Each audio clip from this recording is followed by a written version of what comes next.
Accenture में interview तो बहुत अच्छा इंटरव्यू तो नहीं गया, बट ठीक है, एवरेज इंटरव्यू गया। But the best part was the process. उनकी काफ़ी स्ट्रीमलाइन प्रोसेस थी, उनके अपने पोर्टल थे। तो जो भी सिलेक्शन प्रोसेस उनका था, चाहे उनका एडिटर लिखने का कोड बेस एरिया जो भी था, वो सैंड बॉक्स वो भी उनका अपना ही था। वीडियो कॉल करने का चैनल भी उनका अपना था। और काफ़ी कुछ ऑटोमेटेड है, मतलब ईमेल्स आना, और शायद व्हाट्सएप वगैरह भी वो करते हैं कैंडिडेट्स को। और आप स्लॉट भी चूज़ कर सकते हो, तो काफ़ी लिवरेज दी हुई थी उन लोगों ने, और अच्छा लगा है। Nice experience. रिजल्ट तो पता नहीं कैसा रहेगा। अरे पहली बार आ रहे हो तो सब्सक्राइब कर लेना, और लिंक्डइन पे फॉलो कर लेना, देख लेना जो भी ऑप्शन मिलता हो तो टच में रहना। अब आगे भी कुछ ना कुछ मैं इंटरव्यूज रिलेटेड या इंडस्ट्री रिलेटेड कुछ ना कुछ अपडेट देता रहूँगा। तो सबसे पहले उन्होंने पूछा था कि have you work on class based components, तो मैंने बोल दिया भाई फंक्शनल 16.8 ऑनवर्ड्स मैंने ज्वाइन किया था इसे रिएक्ट। और वो मेरा उतना ही एक्सपोजर है, उसका क्लास का मेरे को पता है, पूछ लो पूछना है तो उन्होंने बोला कि अच्छा हुक जो है कौन कौन से हैं और किस पे मैंने काम किया, तो मैं बता दिया भाई ये हुक्स थे, ज़्यादातर बता दिया था। यूज इफेक्ट है, जैसे use memo, use call back, और यूज स्टेट।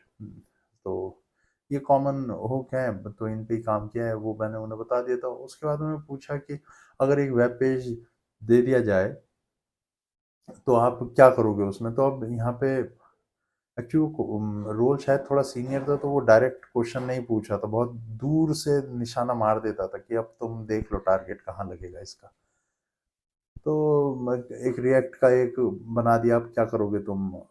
एक वेब पेज दे दिया, अब इसे रिएक्ट में कन्वर्ट करो। तो मैंने बोला यार अब इसको कन्वर्ट, मैं उसे बताया ये स्टैटिक देखो, कंटेंट देखो, एपीआई देखो, फलाना ढिमकाना।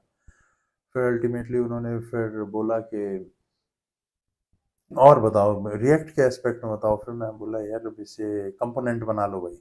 तो फिर उसके बाद उन्होंने अगला क्वेश्चन पूछा, शायद वो यही सुनना चाहती कि कंपोनेंट्स बना के काम करना पड़ेगा।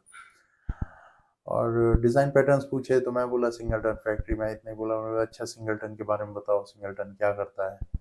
फिर मैं बताया भाई एक ही ऑब्जेक्ट बनेगा इस सिंगलटन क्लास का, और वही ऑब्जेक्ट हर बार रेफर होगा, भले ही आप कितने भी बार न्यू कीवर्ड कह के उसे इंस्टेंशिएट कर लो, क्लास को कहीं भी कर लो। फिर कहाँ होगा, मैं बोला लॉगर सर्विस में हो जाता है, और भी एक दो एग्जांपल उन्हें दे दिए थे इसके सिंगलटन के।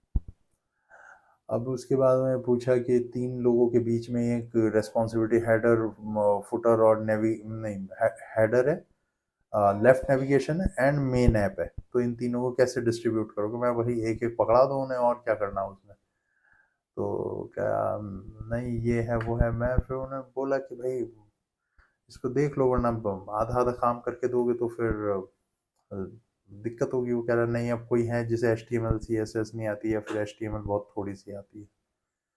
मैं भाई वो तो टीम में फिर कर ही क्या रहा है जो H T M L C S S नहीं आती। तो यहाँ पे शायद वो भड़क गया था थोड़ा सा। तो अब पता नहीं क्या कौन फ्रंट एंड डेवलपर कह के ले आता है यार इन्हें ना एचटीएमएल आती चाहिए। कह रहा है एचटीएमएल तो कुछ भी लिख दो, डिव टैग ही तो लगाने हैं। फिर वो ऐसे करके बोला। मैंने बोला आपको डिस्कशन ही बेकार है। अब तो मैं अब तीन लोग हैं तो मतलब तीन अब गधे थोड़ी लेके आ जाएंगे यार। तीन रिएक्ट पे काम कर रहे हैं तो I will call them front end developers. अब तीन फ्रंट एंड डेवलपर्स हैं, दे दो उन्हें तीन कंपोनेंट, एक को मेन दे दो, एक को दे दो, डिपेंडेंसी शेयर कर दो। शायद वो कुछ और पूछना चाहे तो मैं वही डायरेक्ट नहीं पूछ रहे थे वो।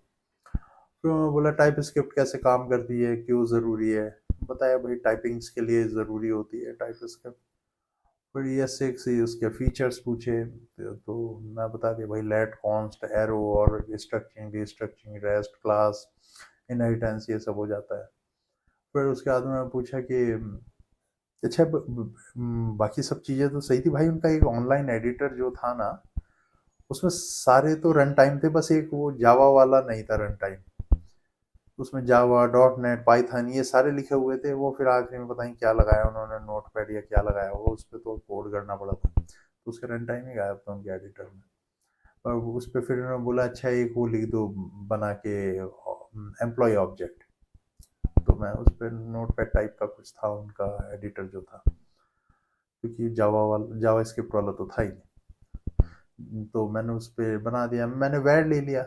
मैंने वेर एम्प्लॉयज इक्वल टू, अब क्या, अब यार वो इस पे हल्ला मचा रहा, कह रहा तुमने लेट क्यों नहीं लिया, कॉन्स्ट क्यों नहीं लिया। अरे मैंने यार अब नहीं लिया, नहीं लिया, तुमने भी कौन सा बता दिया। मैं बोला भाई अब तुमने भी तो बताना चाहिए था ना स्कोप क्या है।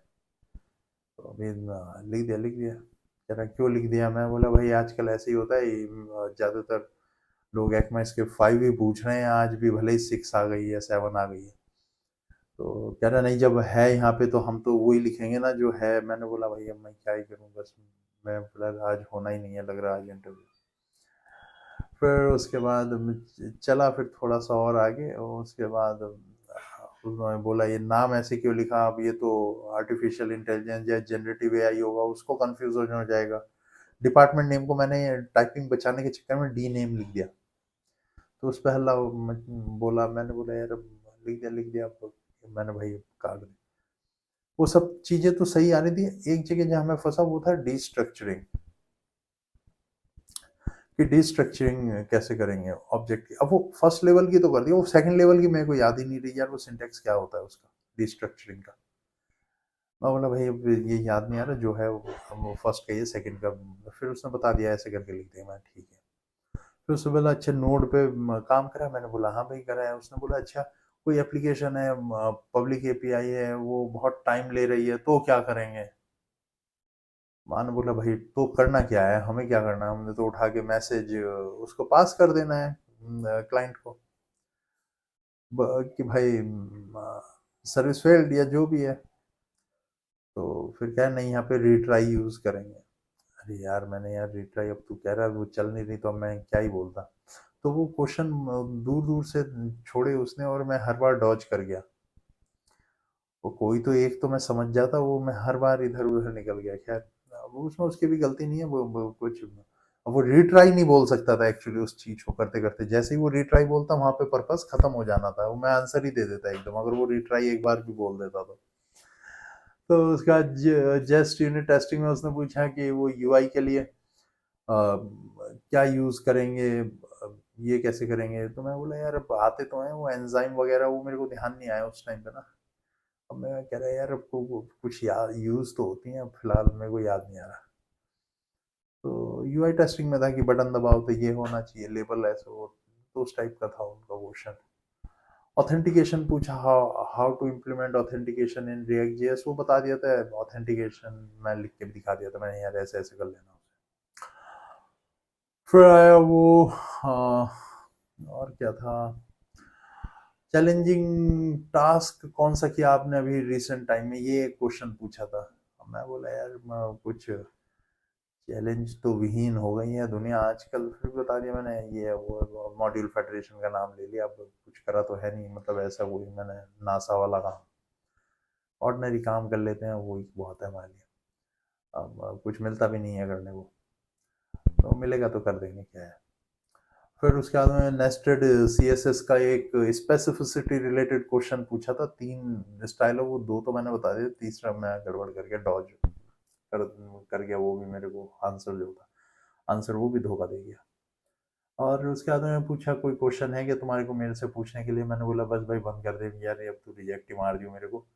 बहुत थक गया था मैं भी। मैं बोला यार भाई 1 घंटा हो गया, मैं मेरे को कोई इंटरेस्ट नहीं है अब क्वेश्चन पूछने में। कुछ क्वेश्चन पूछ सकता था पर मेरे को लगा नहीं यार, क्वेश्चन वहां पे पूछो यार जहाँ पे ना तुम्हें लग रहा हो नेक्स्ट राउंड जाएगा। अच्छा नेक्स्ट राउंड से याद आया, कुछ नेक्स्ट राउंड हो गए हैं वो मैं आगे अपडेट करूंगा। Thank you.